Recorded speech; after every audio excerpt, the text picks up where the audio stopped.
Halo teman-teman, ketemu lagi dengan saya Dwi Ramanugraha. Nah, kali ini di channel Ekografi saya mencoba untuk membuat podcast pertama saya karena menurut saya sepertinya cukup menarik untuk bercerita beberapa hal yang saya ketahui dengan format podcast ini.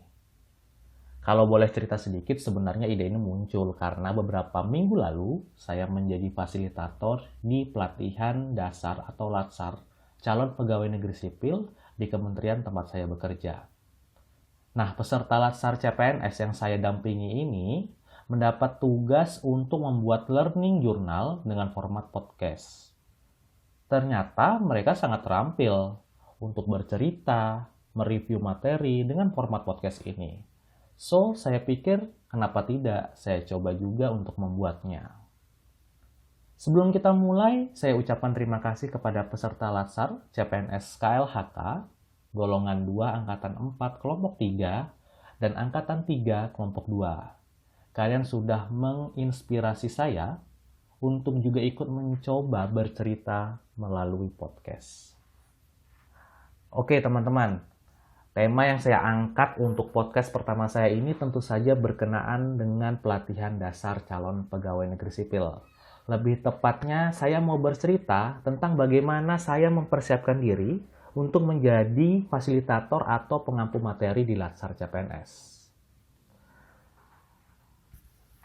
Seperti yang teman-teman ketahui, karena pandemi COVID-19 yang hingga saat ini belum reda, mungkin banyak instansi pelatihan, termasuk instansi tempat saya bekerja, mengambil kebijakan untuk melaksanakan pelatihan dasar CPNS dilakukan secara online.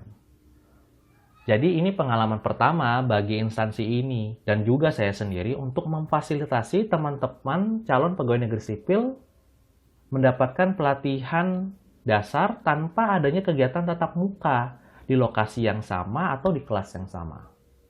Tentunya hal ini bukan hal mudah, karena perlu adanya persiapan yang harus dilakukan. Nah, apa saja sih persiapan yang saya lakukan untuk dapat menjadi fasilitator atau pengampu materi yang baik di Latsar CPNS? Oke, yang pertama adalah tentu saja saya harus mengikuti workshop pembekalan Latsar CPNS. Setiap bidai suara yang akan mengajar di Latsar CPNS wajib mengikuti workshop pembekalan.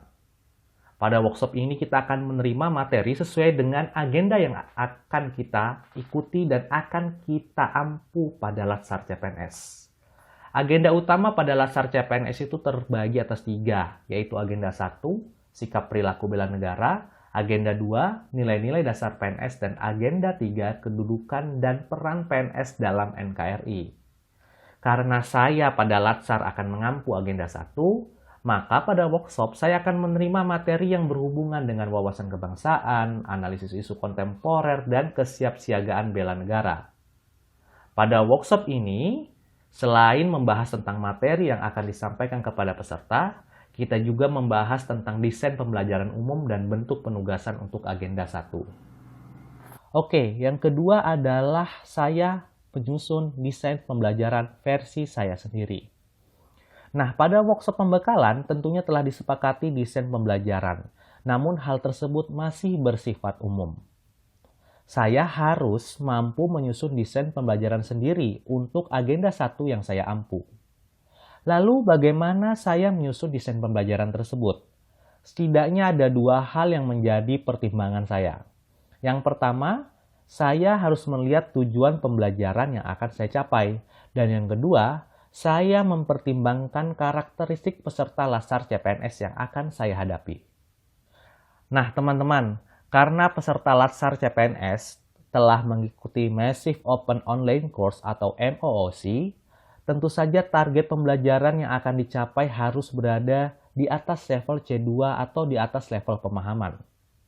Nah, jadi desain pembelajaran saya harus lebih menuju ke arah bagaimana pembelajaran tersebut mendorong peserta mampu melakukan analisa, melakukan sintesis, dan level-level yang lebih tinggi.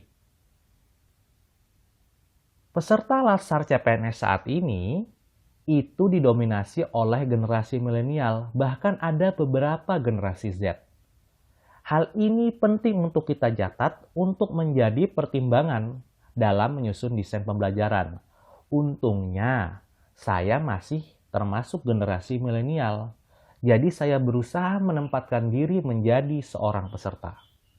Jika saya menjadi peserta, saya tidak akan nyaman mengikuti pelatihan yang mana pelatihan tersebut tidak melakukan komunikasi yang baik, bersifat monoton, atau hanya memaparkan materi saja. Hal tersebut menjadi patokan saya untuk membuat desain pembelajaran yang mendorong peserta dan juga saya melakukan komunikasi dengan baik atau membangun rapport. Lalu pembelajaran tidak monoton, lebih mengedepankan diskusi dan sharing pengalaman, dan semua itu tentu saja diarahkan untuk mencapai tujuan pembelajaran yang akan dicapai. Nah, persiapan yang ketiga atau yang terakhir tentu saja saya harus menyusun bahan paparan. Membuat bahan paparan yang tertata baik tentunya akan menjadikan peserta nyaman untuk menerima materi yang kita sampaikan. Itu salah satu prinsip yang saya pegang hingga saat ini. Substansi memang sangat penting, namun media paparan seperti PowerPoint tentunya tidak boleh saya lupakan karena media tersebut adalah media untuk mentransfer substansi kepada peserta. Pada posisi ini kembali saya menempatkan diri menjadi peserta. Saya tidak pernah nyaman menerima materi dari seorang narasumber yang ditampilkan dengan bahan paparan yang tidak rapi, tidak eye-catching, tidak simple. Jadi, hal ini mendorong saya ketika saya mengampu suatu materi, khususnya materi agenda 1, untuk berusaha membuat tampilan paparan saya atau tampilan PowerPoint saya menjadi nyaman dilihat mata dan tentu saja tidak melupakan substansi yang ada di dalamnya. Nah, untungnya saat ini sudah banyak tersedia template PowerPoint yang gratis dan keren-keren di internet. Kita tinggal memakai dan memodifikasinya menjadi versi kita sendiri. Oke, teman-teman.